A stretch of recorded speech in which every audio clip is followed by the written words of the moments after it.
I guess this is the first time I'm doing a BoF outside of the Debian Brazil, which is pretty chill. So you will have to help me here. I can just say why I did it. Oh, maybe someone wants to join. So the first time I joined DebConf was 2022, and I was mostly a member of the localization team back then. And I thought I would see many people from localizations teams from all over the world at DebConf. And then when I arrived there, I noticed that I maybe was the only one or one of a few. And so I was pretty sad about it. Fuck, they changed it. Sorry. And then we are not having a Jitsi, sorry.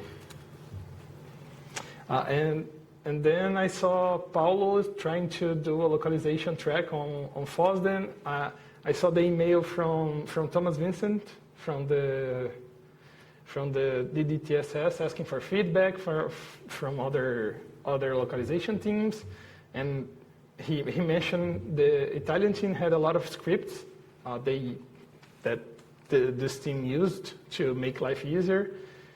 And he got a lot of feedback. He created issues to work on the DTSS. And so I was kind of inspired, and I said, okay, I want these people to come to DebConf, and I want them to share knowledge so we can improve translation and conquer the world with Debian. And so I submit this BoF so we could talk a little bit about how to do it and how to improve. And my main goal is to have multiple talks next year about localization and internationalization, and that's my goal.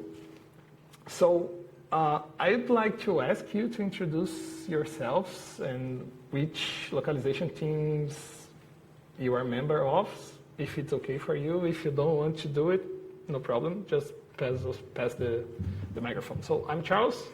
I'm from the Brazilian Portuguese, but we do Portuguese in general, translation team.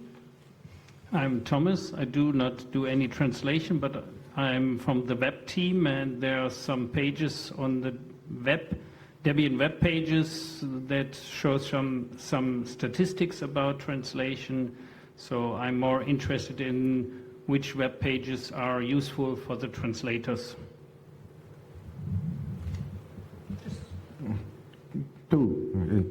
My name is Dito, and I am from Japan. I read Japanese local team, Japan local team. Translating Japan DDTB packaging translation and web rate to Debian installer, using Debian installer translation. New contributors, Japan's no less contributor. Could you please put it closer to your mouth? Sure. Yeah. We have problem. New contributor no show. Thanks. Okay, cool. Hi, my name is Subin. I mostly overlook Malayalam language in Linux. I maintain an input method called Varnam to type Indian languages on GNU Linux systems. It supports multiple platforms, but our main priority was Debian and other GNU Linux distributions. So that's my main thing. Hi, my name is Yoshihito Yoshino. I'm from Japan, Okay. and translating in DDTP or installer. The package descriptions. Yeah. And PO files and so on. Cool. And sometimes input methods are CJK languages. CJK languages always we always use input methods. Okay. So we are trying to improve those methods. Thank you. My name is Andreas Tille. I'm generally interested in translations because I think it can bring us a lot of newcomers from different countries, so we can increase the diversity in Debian, which is an important thing. I just want to know how you are working on this. Hi, I'm Beatrice. I work with the Italian team, with the translation in Italian. That's basically my main contribution to Debian, and this is what I do. Hi, I'm Olga. I'm a software engineer from Greece, and I haven't done any contributions, but I would love to do it. And I think translations is a very good way to start. So I wanted to see what's going on with the teams. Thank you. Cool. So I know that we have Lenharo out there, and he's a member of the Portuguese translation team too. So.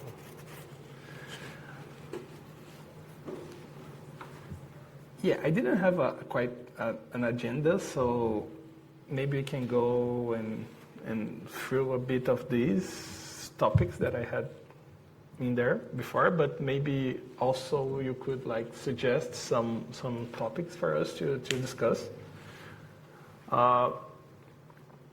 So I think we can start with this one because I think it's the most difficult one and the most a bit important to us as Debian contributors, and how can we attract and most importantly retain these contributors, because it's not an easy task. We've had a lot of problems in retaining contributors in the Portuguese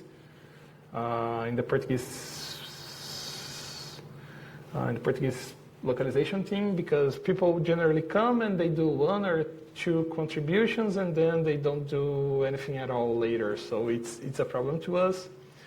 We've tried to do a bit of mentorship, but that didn't quite work. We tried to do some workshops spread across the year to contribute to package descriptions. That generally it's easier, but also people would contribute during the sprint, but they wouldn't contribute longer. So that's a bit of a problem to us, and we don't have an answer for that.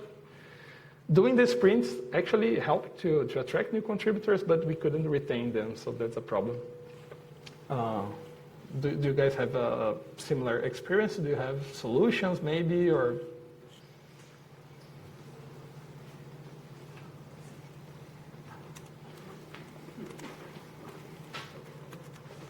Works? Yeah.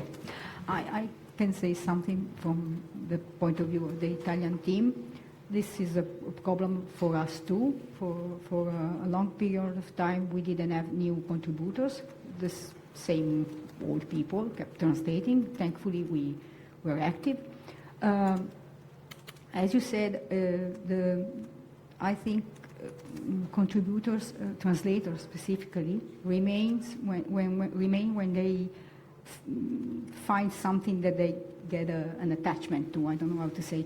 The description, the package description translation, it's very easy to do, but I think it's not that rewarding, because in the end, the translation is not your translation. You have to accept that it's done, and it's true for every translation actually. But I think there is a sense of not ownership, but of attachment, like a really sentimental attachment to when you translate a guide, a document that is very long. You feel like you did something that it's yours. You put something that it's yours in that work.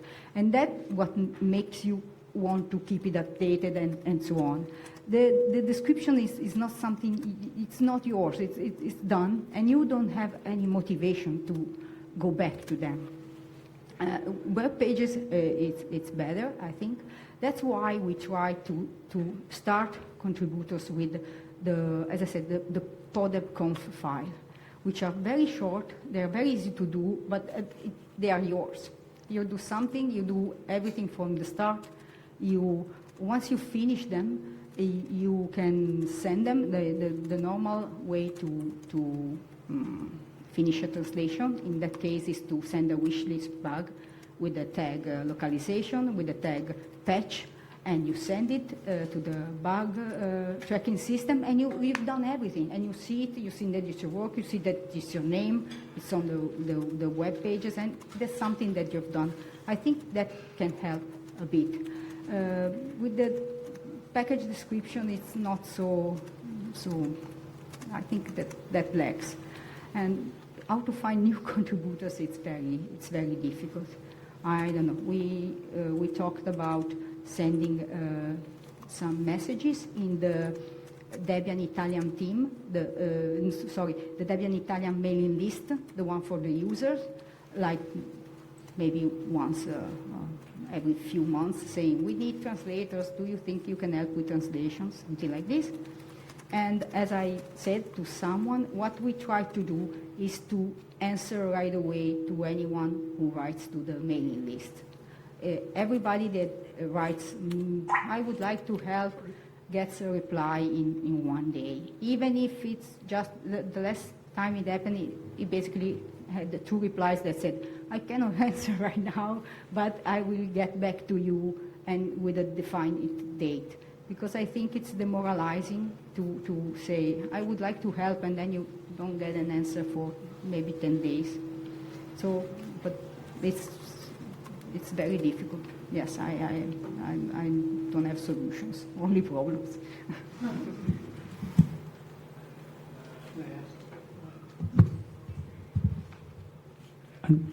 I really like this idea. Yeah, people like to contribute to the translation if they later see, oh, this is my work. And for the developers that are mostly package maintainers, yeah, it's their package. And for example, I was thinking about my package. If someone would do a translation of my package description, I'm not sure if I even would notice it, because yeah, for me, I concentrate on the English version of the package. So maybe getting in contact with the package maintainer and saying, hey, I go and I will do a translation of your package description, then you are in contact not with your translation, but with the package maintainer. And maybe this is nice to have this contact. And then it's important for the package maintainer to acknowledge this work and say, oh, thank you very much that you've translated the description of my package, and do you need any help for whatever? So we, as the package maintainer, could, if we have this contact, for example, I don't know if anyone translated the description of my packages, so I have to look it up. Maybe someone already did this. I don't know if somebody did it. I think there is a web page. Somewhere there's a web page that tells you, but you can do some UDD query for your packages, and then you see what is translated and what's not. But a totally different idea, because you said it's not my translation. What about using actually not your translation, but ask some large language model to translate and then just check? Then we could have translations which are not perfect, but at least existing for nearly all packages in one rush. It is good or not good? I just have no opinion, just pulling in the idea. Yeah, someone also pointed me to what about automatic translation, and that maybe in some years the work of the translator will become easier because you will have an automatic translation, and then it's only a review process. So you look at the translation, maybe improve it, and then just check, oh yeah, this is a good translation, and it's not this maybe sometimes boring work to just do the first translation. So maybe this could improve that the translator will be more happy to just do a review. What do you think about this as a translator? What do you think? This is good, it takes work from me, or I don't accept this? What's your opinion about this? For something as the description, I would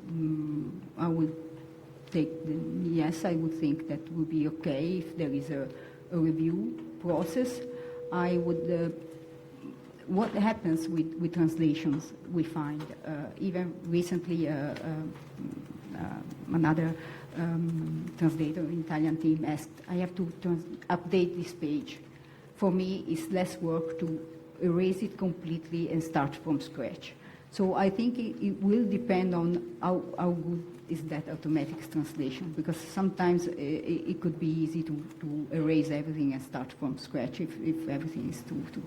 But for something as specific as descriptions, yes, I would try it. I'm not opposed on principles. I don't have something against it as an idea. What I also think, translation and also some other work in Debian, so there's a huge amount of work and we will never finish this. So does it help to tell the translator, we think this is the most important part? For example, I'm very happy that the Debian installer, so the first time the people get in contact with Debian as an installer, that this is translated very well. So, because we will never finish a translation work. So, and if you start, you see, oh, there are too many packages. So maybe point them more to the important things, and then you see, oh, the goal was to translate these important parts inside Debian, whatever it is, installer, web page, and then it's more fun to see, oh, I make success because I did like 20% of the goal and not it's only 0.1% of the overall packages. We will never translate everything. So maybe this would make people all more happy to concentrate on the more important packages. Or more, not packages, translation, whatever this is. I think we could define what's the most important one, because what we are doing in the Debian Med team, we are sorting packages according to popularity contests and check which of these have no auto-package test, and then we put students on the auto-package test. We could do perfectly the same for the translations.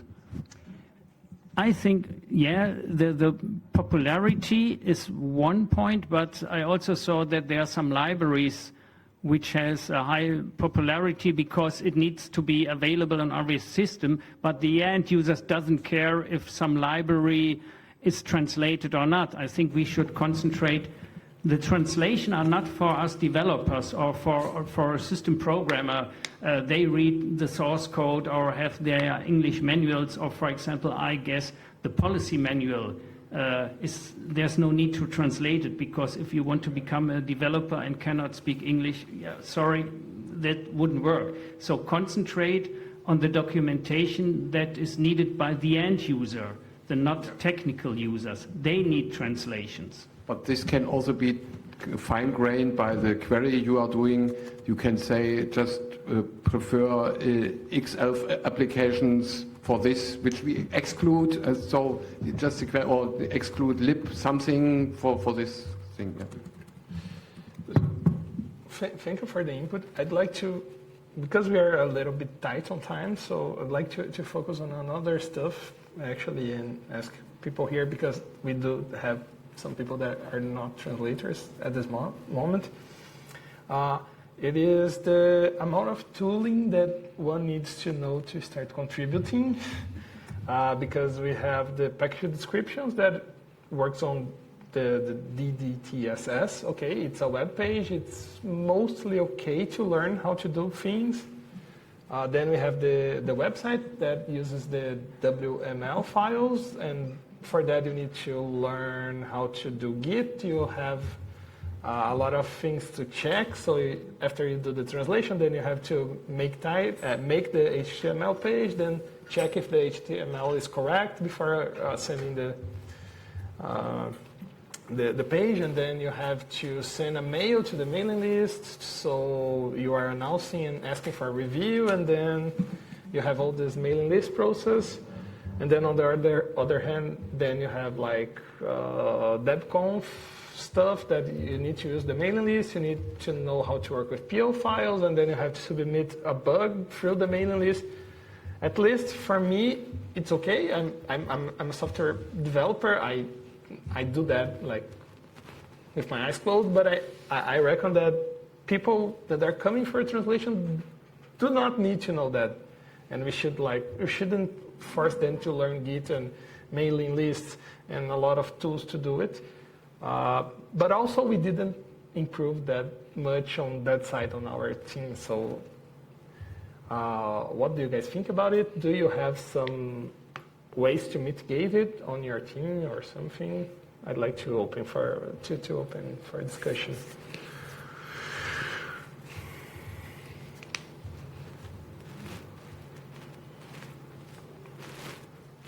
At some point, the Brazilian team, can I have this? We thought about trying to use Weblate to go around it and maybe get a Debian instance and put all the PO files in there and like try to unify things so people would only need to know log in the Weblate and do that. So I think Paulo did a bit of work on that, but we didn't carry on because it was just the Brazilian team, and we said, okay, if we do it, will other teams like use it, or will be just a thing for us? Yeah, for me about the web translator. The Weblate. Weblate. Yes. So I'm keeping an instance with Weblate. Actually, I asked for the Weblate, the official instance, to host one project for us, for Brazilian Portuguese. And then they said that they couldn't because I was asking just for one language, and they needed to be approved. They asked for all languages or many languages. They said I can't make a promise that we will have another language using the same tool. So for now, I would like to begin with Portuguese, but they said no. And then I installed one instance in one server. But I think we need to start to promote the existence, talk about it before people started to use it. Actually, I installed it and I used it a little bit, but we need to start to use more constantly and say to other teams to use the same. There is a message on ERC's channel from Andika. I can read? Yes, please. Hi there, this is Andika, Indonesian translator. About automatic translation, is there any problem with license? Otherwise, is my experience with automatic translator are very good. Help reduce workload significantly. So Andika is asking if there is any issue with license about the automatic translation. Do you know something about that? I don't think so. I don't have information on that, but that's a thing that I can search for and ask people about. About the Weblate thing, I have once tried with KDE localization. I had attempted in Malayalam localization to automate the flow. And what I went through a lot was difficult, to be honest, because they have an SVN version of managing localizations and everything. And there are many teams. It's like one big SVN repo with every team's localizations inside. And I have to just manage with Weblate and Malayalam. It took a while, but at the end, what I realized, this was like 5 years ago when I was in college, because I had very enthusiasm back then. And what happened was that, the conclusion that I had was that it is not about the tooling, but how any tool can be used. Whether there are tutorials on it, videos, whatever it is, that will work. With Weblate, what I found is that its software changes very drastically. So the burden of the task is with the maintainer of the Weblate instance to sync between the localization of the PO files and the web interface. There is a burden of task there. And sometimes inconsistencies can happen, then you have to sync, then the work then goes to the person who is maintaining the Weblate instance. But the PO files are simple. I had a talk with Beatrice yesterday as well. So it doesn't matter about the software, but if there is a good workflow, the process is what matters, is what I understood. With Weblate, the thing is that you have to upgrade the software again. So now we have extra task and burden to maintain Weblate in itself. Yeah.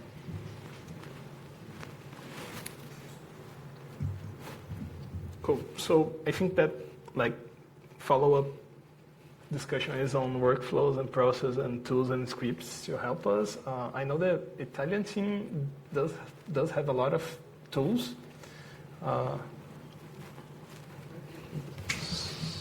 Microphone.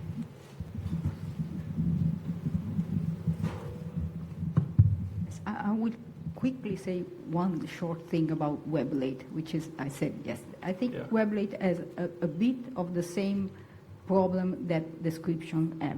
You go there and translate one line or two lines, and then you go away, and what is your motivation to go back there and translate another line? That's the problem, especially when you translate one line and then someone else comes and corrects that line. And you saw that you translated two lines and those two lines were changed. You have no motivation to go back there. That's what we found, at least in our team. But it's true that if I or anyone else that it's already a translation, it's already motivated, would do things through Weblate, it would be much easier. That's for sure. So that's a very good point, that it's much easier and it's a much better workflow. Sorry, I forgot what the tools. Tools, The tools. In reality, the scripts that you're talking about probably are related to the packages descriptions. One of our team member, Daniele, made a lot of, 2 or 3, now 4 maybe, violent monkey scripts that add features to the web pages that makes our work easier. Plus, he has don't ask me how it does.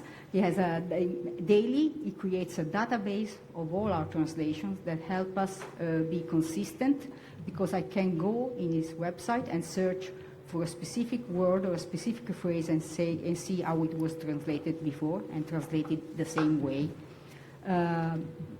I can share now because it's in a public repository, and I asked him if I could, and he said that I could, so I will try to put in the Pado. Yeah? Yes. Those scripts, they most of the feature work for every language, but not every features work for every language. Okay. The suggestion for descriptions, for example, for a translation, only work for Italian, but there are most of the feature works for every language, so I will put it in the pad. Cool. About workflows, do you have anything special, or is just the regular mailing list stuff? And the package description is pretty easy, but the other stuff, mailing list and... No, it's mainly the mailing list. The website basically goes on by itself. It's already all translated, and the translators just update it. We try to use the mailing list, and we don't find it so difficult. We try to help every newcomer. Okay, guys, so we are short on time. Theoretically, we should have ended now. Can I ask for 5 more minutes or 10 more minutes? So is it okay for you all? Okay, cool. So okay, no problem. Something I remember now, some while ago I talked with Laura Ajona, and she told me there is a bug report opened about create PO files for the website, convert some pages from the website to PO files. For instance, the Constitution, some main pages, we could work it to convert them from WML to PO files. It's something that could help translator for the website. It's a very old bug. I'm not finding it here, but I can send it later. This is something that she told. There is this idea. If we can do that on the future, it will be helpful for us. It will be good for us. But I think there is some discussion about Thomas Lange. There is a BoF about making the website using some CMS, and maybe this can help you with the translation of the website, make it more easier, make easier to translate the website. So there is, you missed the important stuff from the website. There is a very old book about converting some WML files to PO files for Constitution or something.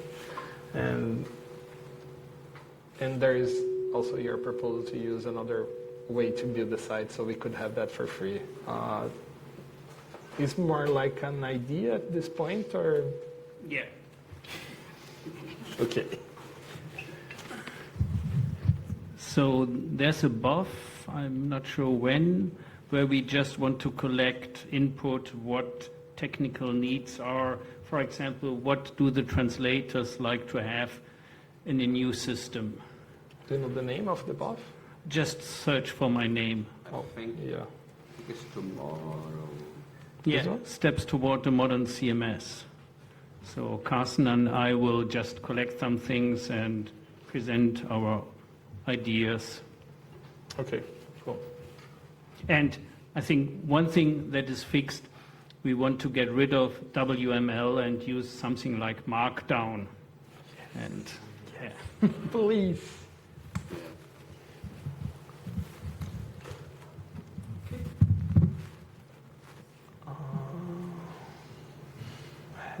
Oh, okay.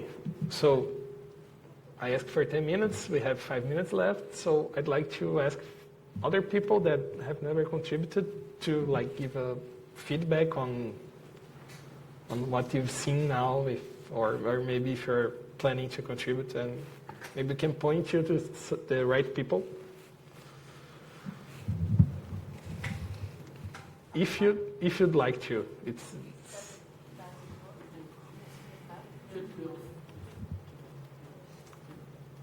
Test? Okay. It all sounds very interesting, and as a new contributor, I mean, my concern would be if would I find easily instructions on how to start? I mean, all the workflow, and would I know where to start from? This was what you said, because the translation is infinite. I mean. So it would be very interesting if I knew that this is the most important, this is the first thing that the user can see, and this gives motivation, to me at least. Okay. So ease of use, first of all, in the beginning. I mean, can I just make one simple task and then go on? I would guess you should go in contact with the coordinator of your language. Yeah, if there's someone active, often there. I will check with the Greek community and see what's going on. But it's interesting. It's a good intro to this world. You know, generally the translation. Yeah, I think in Debian a general problem is there's some information on PO files, web pages, how to translate it, but it's on very different sites. And it's hard to find it. On the web page, there's this /i18n, or www.debian.org, I think Devil International, and there's for each language, there's a page having some language-specific information, but that may not be up to date. But this is the first page I would point to the people, or go down to the sitemap. Oh, on this page, there's no sitemap. So, yeah. I was going to point you to mailing lists. Yes, but about this, now that you are trying to find the link,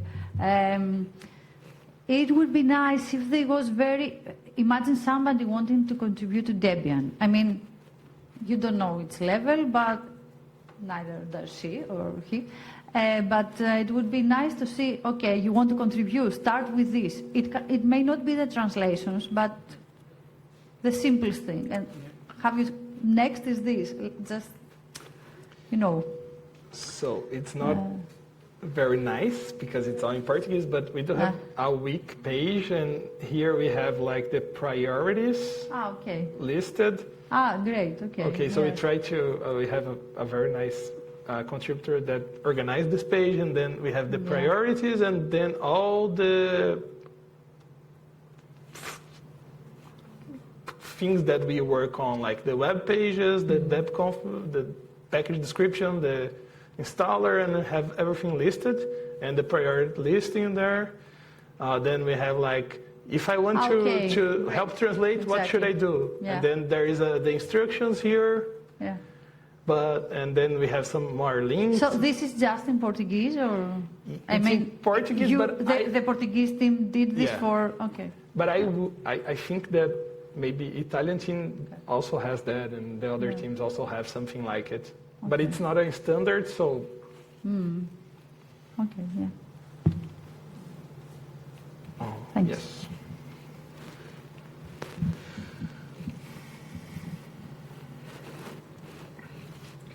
Okay, guys, thank you all for joining, and we are cutting here. And we hope to see you all next year in France.